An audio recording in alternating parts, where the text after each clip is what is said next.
Free electron model की। इसे हम लोगों ने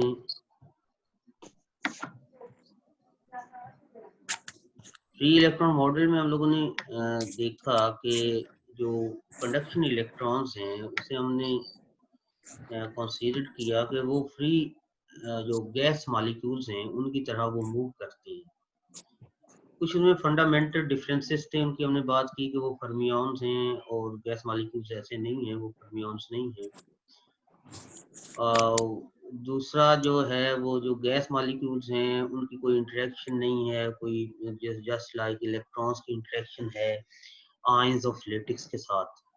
हमने कहा कि ये डिफरेंसेस होने के बावजूद ये वाला जो हमारा मॉडल था जिसमें हम free electron model, free electron के तौर पे इन इलेक्ट्रॉन्स को कंसीडर करते हैं, ये काफ़ी सक्सेसफुल रहा और इससे काफ़ी जो है वो फायदा हुआ। हमने उसके बाद बात की electrons, free electrons in one dimension, electron gas in one dimension. हमने कंसीडर किया कि एक इलेक्ट्रॉन है वो वन डायमेंशनल वेल में कॉन्फाइंड है और वो जो वेल है उसकी जो लेंथ है that is L, L is the length, और इसकी जो बाउंड्री है वो x0 टू xl है और x इक्वल 0 लेस देन 0 जो पोटेंशियल होगा वो 0 होगा, वेव फंक्शन 0 होगा, और x इक्वल्स l या ग्रेटर देन l वहां पे भी जो वेव फंक्शन है वो 0 होगा, क्योंकि ये एक इनफाइनाइट वेल है। अगर आप देखें तो ये ऊपर आपको एरो हेड नजर आ रहे हैं, ये शो करता है कि ये फाइनाइट नहीं है, इनफाइनाइट है, इट्स गोइंग अपवर्ड। तो लिहाजा यहाँ से इलेक्ट्रॉन बाहर स्केप नहीं कर सकता। अगर वो स्केप नहीं कर सकता तो उसका बाउंड्री पे या बाउंड्री से बाहर जो वेव फंक्शन है वो 0 होगा। और ये जो इलेक्ट्रॉन इस वेल के अंदर है, we will consider that this electron is moving freely, there is no potential energy. लिहाजा इसका जो हैमिल्टोनियन होगा वो ओनली काइनेटिक एनर्जी होगा, और इसी इक्वेशन को हमने लिखा था H psi n E n psi n, E n इसकी आइगन एनर्जी थी। तो जो H है वो सिर्फ काइनेटिक एनर्जी होगी p स्क्वायर ओवर 2m, और हमने इसकी वैल्यू लिखी minus H cut square over 2m d2 over dx square. अब हम साई n जो कि वेव फंक्शन है उसकी वैल्यू हम यहाँ पे पुट करेंगे। तो उसकी वैल्यू हमने कंसीडर की थी a sine QNX plus b cos QNX। बेटा अगर आप इस वेव फंक्शन पे थोड़ा सा गौर करें तो हमने, वेव फंक्शन होता है sine kx plus omega t या माइनस ओमेगा टी, या cos kx plus omega t minus omega t. But जब ओमेगा टी लीनियर कॉम्बिनेशन में आता है तो वो ट्रेवलिंग वेव को शो करता है, क्योंकि इसकी दोनों बाउंड्रीज जो हैं ये एक इनफाइनाइट वेल है, पोटेंशियल वेल है। यहाँ पे इलेक्ट्रॉन जाएगा वो रिटर्न बैक होगा, तो यहाँ पर स्टैंडिंग वेव्स बनेगी। तो स्टैंडिंग वेव में ओमेगा टी के एक्स के साथ लीनियर कॉम्बिनेशन में नहीं आता। दैट्स व्हाई हमारा जो वेव फंक्शन है वो sine Q N X plus B cos Q N X है। तो यहाँ से हमने कल अप्लाई किया था, तो हमारे पास बी की वैल्यू 0 आई थी और क्यू एन की वैल्यू ये आई थी, और हमारे पास जो वेव फंक्शन बना था वो कुछ ये है, A sine n pi over l into x. और इसे जब यहाँ पे पुट किया, इसका सेकंड डेरिवेटिव लिया, तो हमारे पास जो वैल्यू आई आइगन एनर्जी की डेट वाज, इसे आप सॉल्व करना है बेटा, वहाँ पे आपने सॉल्व किए बगैर नहीं लिखना। h cut square over 2 pi n over l whole square, this is the value of eigen energy. अब बेटा अगर हम लोग इसकी बात करें कि ये जो आइगन एनर्जी जो हमने कैलकुलेट की, और हमारे पास जो इस आइगन एनर्जी में अगर हम लोग देखें तो H कट स्क्वायर जो रिड्यूस प्लैंक्स कांस्टेंट है 2m ms of the particle which is confined, pi and l, all these are the constant values। Only जो n है, l जो है वो किसी स्पेसिफिक वेल के लिए, जो n है ये वेरी कर रहा है, तो n है प्रिंसिपल क्वांटम नंबर, ये क्वांटम नंबर जब वेरी करेगा तो एनर्जी स्टेट्स वेरी करेंगी। अब अगर हम लोग अब n की वैल्यू लिख सकते हैं यहाँ से, अब 1 लिख सकते हैं, n की वैल्यू 2 लिख सकते हैं, n की वैल्यू 3 लिख सकते हैं। जब n 1 है तो एनर्जी लेवल कुछ ये होगा, ये जो डैश लाइन है ये एनर्जी लेवल को शो करेगा, और ये जो सॉलिड कर्व है ये वेव फंक्शन को शो करेगी। सॉलिड कर्व जो है वेव फंक्शन, आप यहाँ पे x लिखे ना 0, तो साइन 0 होगा, तो ये वाला यहाँ पे वेव फंक्शन 0 होगा। आप x लिखें l, l से कैंसिल होगा, साइन n पाई भी 0 होता है, तो यहाँ पे वेव फंक्शन 0 होगा। अगर आप यहाँ पे मिड में चले जाएं तो x होगा l/2, तो l से कैंसिल हो जाएगा, n पाई/2 पाई साइन पाई/2 1 होता है, तो मैक्सिमम होगा। तो ये जो कर्व है, this curve is showing wave function, और ये जो डैश लाइन है ये शो करेगा जो है आपका एनर्जी लेवल को शो करेगा, ये जो डैश लाइन है। अब बेटा इसी तरह अगर हम n की वैल्यू बढ़ाते हैं तो ये वेव फंक्शन कुछ इस तरह से हो जाएगा। जब n 2 हो जाएगा ना तो 2 पाई पे चला जाएगा, तो 2 पाई पे x 0 पे भी ये 0 होगा, x l पे भी ये 0 होगा, क्योंकि साइन 2 पाई भी 0 होता है। लेकिन जब l/2 पे जाएंगे ना दरमियान में, यहाँ पे l से कैंसिल हो जाएगा, 2 ऊपर और 2 से कैंसिल होगा, साइन पाई अगेन 0 है। तो अब यहाँ पे 3 जगह पे वेव फंक्शन 0 हो गया है। अब ये वेव फंक्शन कुछ ऐसा बनेगा, अगर आप n3 पे चले जाएं तो वेव फंक्शन कुछ ऐसा बनेगा। अब अगर जरा आप गौर करें यहाँ पर, अगर इसका आप कैप्शन देखेंगे उधर, वो जो किटल की बुक है उसके इसका कैप्शन देखेंगे, और कैप्शन कुछ ऐसा उसने लिखा है, मैंने यहाँ पे डाला नहीं है लेकिन आप उधर से देख सकते हैं इस फिगर का कैप्शन। वो लिखता है कि ये जो इसमें वेव फंक्शन है, और इस वेव फंक्शन की जो हैं ये क्वांटम नंबर 1 2 3, और जो इसमें वेवलेंथ्स हैं, अगर आप देखें n = 1 पे ये हाफ वेवलेंथ है, n = 2 पे ये 2 हाफ वेवलेंथ्स हैं, एक ये लेके यहाँ से लेकर यहाँ तक हाफ वेवलेंथ, दूसरी यहाँ से लेकर यहाँ तक, यानी एक कंप्लीट वेवलेंथ या 2 हाफ वेवलेंथ्स। n = 3 पे चले जाएं, ये 3 हाफ वेवलेंथ्स पे हैं। कहता है कि जो नंबर है क्वांटम नंबर है, उन्हें आप ये समझें कि ये half number of half wavelengths के इक्वल है। तो इनफैक्ट यहाँ पे एक स्टैंडिंग वेव बननी है, हाफ वेवलेंथ ये है, लेट्स सपोज यहाँ से एक पार्टिकल इधर आता है, टकरा के वापस जाएगा, एक स्टैंडिंग वेव बनेगी। तो जो क्वांटम नंबर है, it will show the number of half wavelengths, not number of wavelength, number of half wavelengths. बेटा अगर हम आगे चलें तो ये जो फर्मी एनर्जी है ये क्या होती है?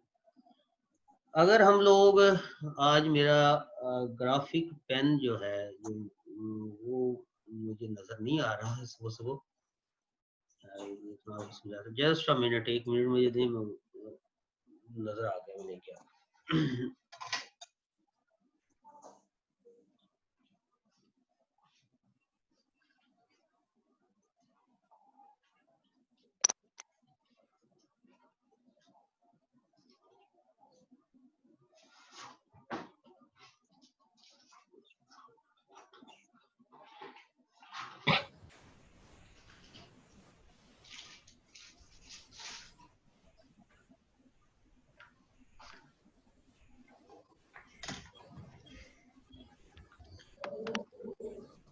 जोबिया सदीक अभी तशरीफ ला रहे हैं, तो अभी लेक्चर का टाइम भी खत्म होने वाला है, तो बच्चे अभी आ रहे हैं।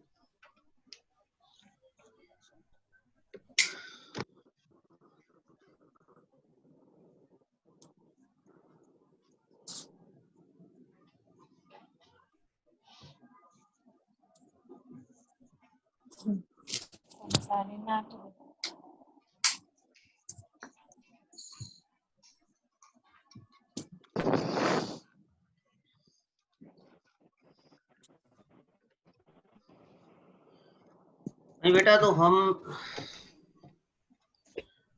बात कर रहे थे फर्मी एनर्जी की। सबसे पहले तो बात है कि हम बात करेंगे कि what is meant by Fermi level. अगर मैं यहाँ पे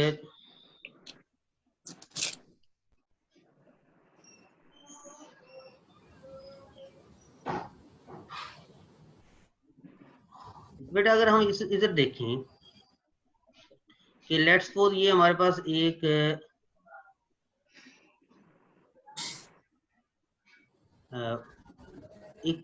वेल है जिसमें हमने इलेक्ट्रॉन्स को या मुख्तलिफ पार्टिकल्स को हमने अकोमोडेट करना है। ये डिफरेंट एनर्जी लेवल्स हैं। ये पहला एनर्जी लेवल है, ये दूसरा एनर्जी लेवल है, ये तीसरा एनर्जी लेवल है, ये चौथा एनर्जी लेवल है, ये पांचवा एनर्जी लेवल। एट जीरो के, जिसे हम अब्सोल्यूट जीरो भी कहते हैं, अगर हम इलेक्ट्रॉन्स को यहाँ से इसके इनिशियल एनर्जी लेवल से फिल करना शुरू कर दें, पहले में जितने आने 2 आने हैं, दूसरे में 2 आने हैं, 6 आने हैं, जितने भी आने, इसे अगर हम यहाँ से फिल करना शुरू कर दें और हम ऊपर की तरफ जाएं, तो जहाँ पे आखिरी इलेक्ट्रॉन जो अपर मोस्ट लेवल है एट जीरो के कहते हैं ग्राउंड स्टेट। ग्राउंड स्टेट ये वो नहीं जो आप केमिस्ट्री में पढ़ते हैं। Ground state mean when there is no kind of energy has been supplied to the system, का वो थर्मल एनर्जी हो, का वो मैग्नेटिक एनर्जी हो, या any sort of energy at zero के ये है।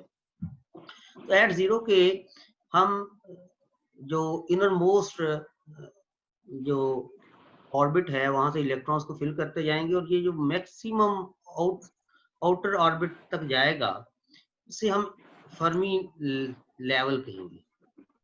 फर्स्ट किया हम यहाँ पे चले जाते हैं तो इसे हम कहेंगे this is the Fermi level, और इसकी जो एनर्जी है इसे हम कहते हैं फर्मी एनर्जी। और इसके ऊपर जो इलेक्ट्रॉन्स हैं इन्हें हम कहेंगे फर्मी इलेक्ट्रॉन्स, और इन इलेक्ट्रॉन्स की जो वेलोसिटी होगी उन्हें हम फर्मी वेलोसिटी कहते हैं।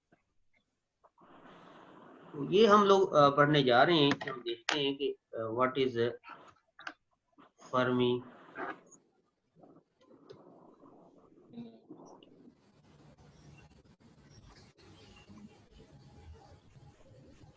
तो हम लोग बेटा बात कर रहे थे फर्मी एनर्जी की। तो कहता है कि we need to accommodate n valence electrons in these quantum states. Pauli principle कहता है कि no two electrons have identical quantum numbers. कोई दो इलेक्ट्रॉन्स का identical quantum number नहीं हो सकता। That's why अगर उनका ऑर्बिट सेम है तो उनका स्पिन ऑपोजिट होगा। Electronic state in one dimension solid is characterized by quantum numbers n और ms। जो ms है ये उसके स्पिन को शो करेगा। Where n describes the orbital, कि वो कौन सा ऑर्बिट है, और ms is the projection of the spin. तो ms की दो ही वैल्यूज होंगी बेटा, याद रखिएगा। जो स्पिन है ये क्लासिकल प्रॉपर्टीज की क्लासिकल पार्टिकल्स की प्रॉपर्टी नहीं है। क्लासिकल पार्टिकल्स में स्पिन को कंसीडर ही नहीं किया जाता। क्वांटम मैकेनिक्स में हम लोग कहते हैं कि ये इंटीग्रेटेड पार्ट है इसका पार्टिकल का। एवरी पार्टिकल है स्पिन, उसका जो स्पिन होगा या तो +1/2 होगा या -1/2 होगा, ms की वैल्यू होगी।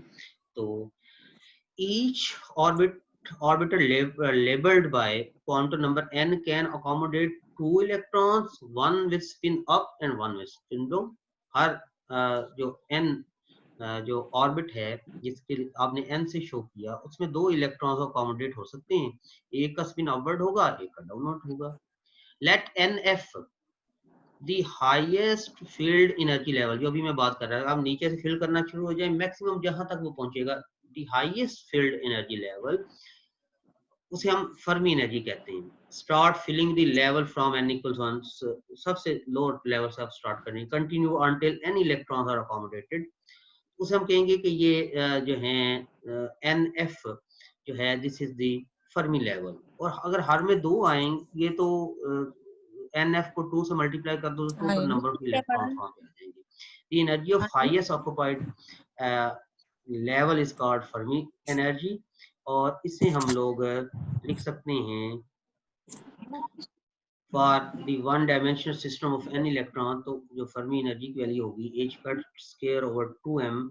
अगर हम ये इससे पहले देखें यहाँ पर h²/2m पाई, अब n की जगह पे nf आ जाएगा, nf/L²। बाकी सारी की सारी और जो nf है nf मीन ये वाला n, ये n F होगा और इस NF में टोटल नंबर ऑफ इलेक्ट्रॉन्स आएंगे तो उसकी वैल्यू N होगी। तो हमारे पास जो फर्मी एनर्जी की वैल्यू होगी वो कुछ ये होगी। ये है finite temperature the Fermi Dirac distribution. ये आखिरी है इसका पोर्शन। अगर आप लोगों के पास टाइम है तो आप हम इसे मुकम्मल कर लेते हैं। अब क्लास किसकी है? I don't know.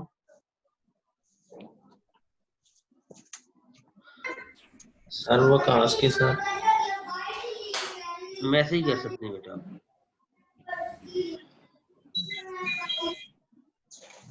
एनी हो टाइम ज्यादा हो गया, चलिए कल इंशाल्लाह स्टार्ट करेंगे। ठीक है बेटा, कल इंशाल्लाह इससे नेक्स्ट स्टार्ट करेंगे। अल्लाह हाफिज, टेक केयर।